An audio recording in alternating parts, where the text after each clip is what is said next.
রাতের টুকরো খবর পড়ছি নাসিরউদ্দিন শিকদার। ময়মনসিংহের ত্রিশালে নির্মিত হবে দেশের প্রথম অলিম্পিক কমপ্লেক্স। কমপ্লেক্সটির কাজ শুরু হবে আসছে জুনে।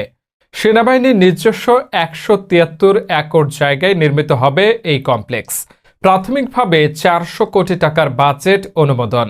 ছবিটি এআইতে। সিঙ্গারে ব্যাংকের প্রতি অনাস্থা রয়েছে জনসাধারণের। এবার এনজিওতে টাকা রেখে নিঃস্ব ৫ শতাধিক গ্রাহক।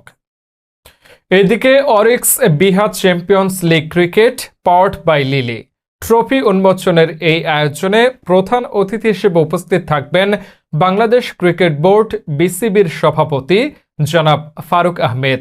এছাড়া চলচ্চিত্র অঙ্গনের চিত্রনায়ক ইমন, চিত্রনায়িকা বিদ্যা সিনহা মিম, মাসুমা নাবিলা, চমক, দেখি, মিম। রাতের সংবাদের সাথে থাকার জন্য সকলকে ধন্যবাদ।